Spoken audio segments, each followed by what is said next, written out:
I just got fired without warning. I found out because I couldn't log on to Slack or Outlook. So that was really fun. I don't know who needs to hear this, but your boss is not your friend ever, and you're not safe at your job. So you should cultivate backup options at all times, because capitalism sucks and you're not safe, unfortunately. And I'm gonna be fine, but a lot of people in my position wouldn't be fine. So I just want this to be a warning to whoever's out there and is getting cozy at their job. Don't. I can smell the failure! Wait a minute, sister. Hold up there. Are you telling us that when you took that womanist Kool-Aid and you just guzzled it down and you started saying, I'm strong and independent, don't need no man, and instead of committing yourself to your husband, to your man, you would commit yourself to your boss? That was a mistake? I.e., your boss isn't going to be as committed to you as your boyfriend or your husband would have been? Oh my, the shock. I mean, it's running right through me. I can't believe this happened to you, Queen. Who would have known? Oh, that's right. Men would have. You know, the ones who were telling you, hey, that sounds stupid. Don't listen to these women. Misery loves company, and all you're doing is, laying down with her and saying, burying us both together. But now, don't listen to men. In fact, as you said, capitalism sucks. Why don't you embrace something else? Go 100% full socialist. In fact, skip socialism, go straight to communism. That's the answer, right? Good luck with that, Queen. See you on the other side, comrade. Before we move on, I want to say thank you, fam, to all of my subscribers for supporting this channel. I truly appreciate all of you who leave comments, who like my videos, and share them on other social media platforms. I truly gotta say thanks, fam. If it wasn't for you, I wouldn't be here. And for those of you who haven't subscribed yet, I thank you for tuning in, and I hope you decide to hit that subscribe button. Moving on! Come with me on a series of at my house that I can't afford to fix, but hopefully one day I will. First, we're gonna start off with the porch. It's I think it's getting tired. Doesn't really want to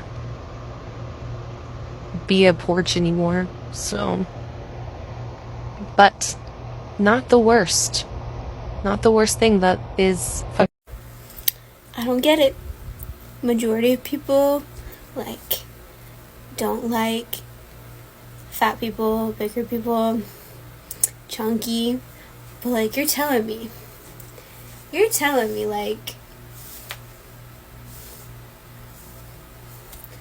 don't want to, squeeze, you're missing out. I think the time has come to give up on dating. I'm gonna take down my dating app profiles. I can't do this anymore. Every time I match with someone, it's because I haven't fully looked at their profile, and then I realize that they're 10 years younger than me. It's just weird. I can't do it. I've aged out, apparently, of dating. So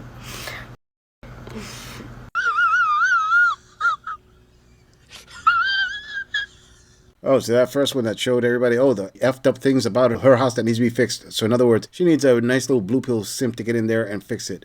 Well, at least she started with the porch instead of the ghetto cricket, i.e. smoke detector that just needs a battery change. I don't know if that's an upgrade or not, but I can tell you one thing. No matter how bad it is, there's always going to be a desperate simp out there who's going to want to step up and fix this woman's stuff, because that way she'll give him a shot. Hey, this gorilla doesn't blame her for laying out her thirst trap on the porch. If it works, it works. The second girl in this video looks like she's tons of fun. No pun intended. Anyway, she stepped back for the camera and showed her full figure. All folds included. And can't figure out why men just won't go for all of her. Hey, honey, I can tell you right now, this girl doesn't understand it either. I mean, what could possibly be wrong with men that they just don't trip over themselves and fight each other to get at that? I mean, the long-term implications could be wondrous for men. That's just the beginning of their rules. I'm pretty sure there's more to come. That's number one. Number two, you don't seem like the type that is content with eating 3 times a day. I mean, the guy's going to have to shell out for a 4th and possible 5th meal every day. But hey, keep trying, queen. More power to you.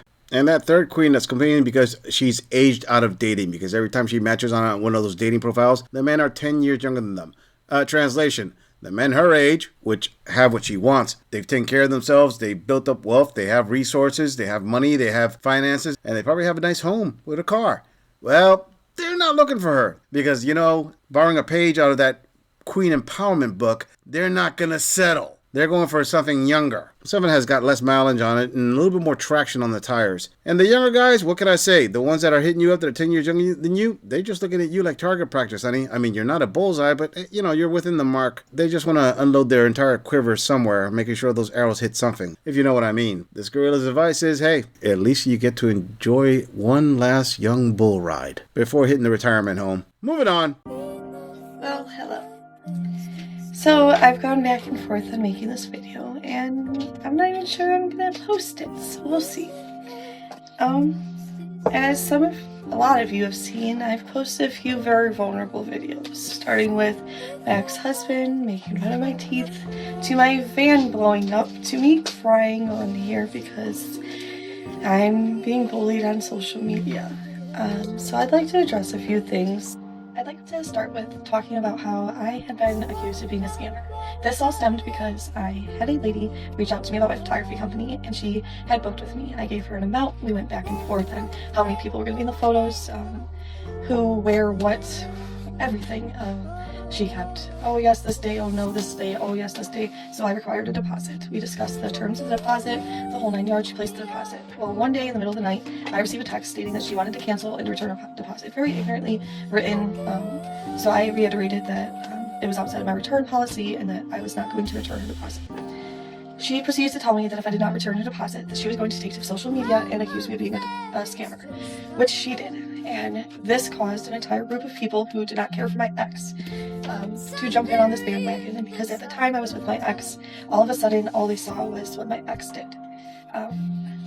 My ex is a well-known person around our community for doing some stuff on social media, and he gained a very big, not a very big following, I've got a bit more than that, but he gained a following because of this, and he also used this to ruffle a lot of feathers. He caused issues with a lot of people, he scammed a lot of people, and he also put me through hell. This is the relationship that I just left that I was terrified of, that I walked through hell in. So I began getting called a scammer, got made fun of for being in an abusive relationship and not being able to leave. They dragged my photography company, they dragged my cleaning company. It literally caused me to lose everything. I didn't have a leg to stand on, I had nothing. I went from having a big client list to people just dropping me because of these lies, because of these accusations. And no matter how much I tried fighting and trying to speak up for myself, nothing I said mattered. Nothing. They didn't care who I really was. They cared about how they thought, or what they thought, or who they thought I was. So let's fast forward to now. I posted a GoFundMe because my van blew up. And I was still in that relationship, but I had finally known that I had to figure out how to get out. But I couldn't do it where he knew. Because every time I tried, he somehow, some way manipulated me to stay. Whether it was fear tactic, or whatever he did, I stayed. I continued to stay. So I knew that I needed to reach out to the community. And I came to here. And I spoke up about how my van was down, and that was my lifeline. That's how I worked. And I got a lot of help. And that got me through bills, and it got me the vehicle in my driveway. And honestly, I wouldn't have been able to leave if it wasn't for that, if I didn't reach out.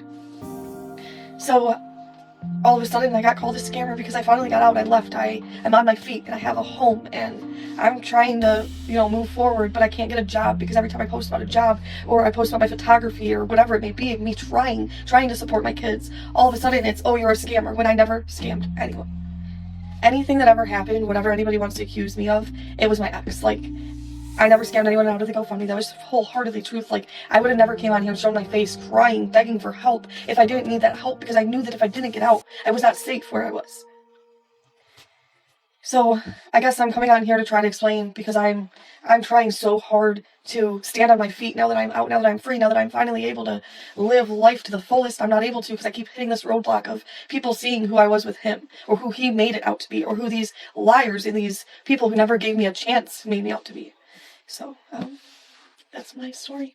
You're still a failure! Alright, hold up, fam. The beginning of her video, I just got to point this out. This is just amazing to me. How we have another example of somebody who can't take accountability. Now, before anybody gets on my case, start saying, oh, Gorilla, you're jumping all over her. She's complaining about people just like you who abuse her, this and that. Well, okay, whatever. Alright? I'm just going to point out the facts of what we just saw. Right now, let me just touch the first 2 minutes, okay? She starts off by saying that, oh, woe is me because her ex-husband used to make fun of her teeth. I'm like, well, okay. So what? Lady, if you want me to feel sorry for you because your ex-husband made fun of your teeth, I'm going to feel sorry for, like, men who get made fun of by women all the time because of their looks. Because, oh, I don't know, they're too short or they don't make enough money or have dad bods, which women love to make fun of that. And then you say, oh, your van blew up. I'm like, all right, so what? Your van blew up. Like, people have stuff that breaks down all the time.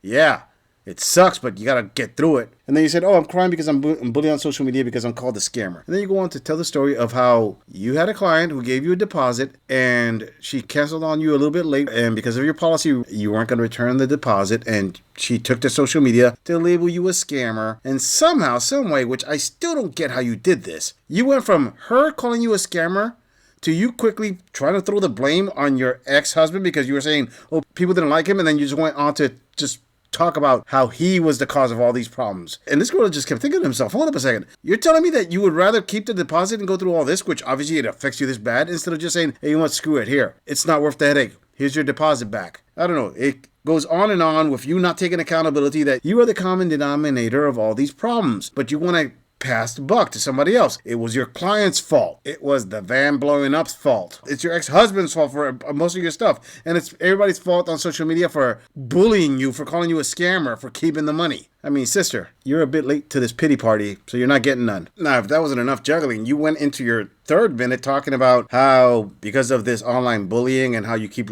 being labeled a scammer, you lost everything. You lost all the clients. You lost your business. And then from there, you gave a little bit of detail as to how you said that you couldn't leave the relationship. But the way you said that you couldn't leave the relationship was because your ex manipulated you to stay. Wait. Let me get this straight. You couldn't leave or you didn't want to leave? Because you didn't say that he tied you down. You didn't say he put a gun to your head. You didn't say that he was slamming you, breaking your legs so you couldn't crawl out of there. No, you just said that he manipulated you with lies. In other words, you believed all that and you didn't leave. That's on you, sister. I mean, if I were to say that, oh yeah, he's the bad guy for doing that, at the same time, I would have to say, well, women are equally horrible, if not worse, for manipulating men to marrying them without a prenup and then taking half their stuff when they leave. You don't hear this gorilla saying that. This gorilla just says, hey, if you were able to manipulate the guy and he married you, it's on him because it's not legally wrong. He's an adult. He made his choices and he lives with the consequences of those choices. Guess what, sister? This girl is going to say the same to you. And then that last minute was just pure gold. Okay, let's bring it full circle here. You're a victim and you're innocent because you started a GoFundMe to try to get away from the guy and all the money's gone now. And you're trying to provide for your kids.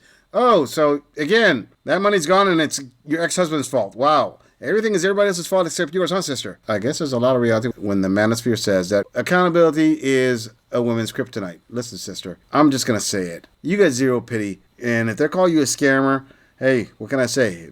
If it looks like a duck, it quacks like a duck, and it walks like a duck, well, it's a scammer. You basically at this point deserve everything that's coming to you, and you just got to deal with it. And maybe you're innocent on some of it. Maybe you're innocent on most of it. It really doesn't matter. What matters is that you're getting hit with it, and you got to stand up on your own 2 feet, 10 toes down, and say, hey, I'm going to deal with this. I'm going to get through this. So why don't you be a real woman? Get off this freaking social media and go build your life up. Stop with the pity party already. It's pathetic. Fatality. Flawless victory. I'm just saying, if you enjoy this audit, click on the video in the end screen for more content. If you would like to support the channel, please follow the link in the description to donate to our beer fund, or like, subscribe, and share this video on other social media platforms. If you agree or disagree with anything about this audit, please let us know in the comments. I'm going to leave this audit right here. I'll see all of you in the next episode.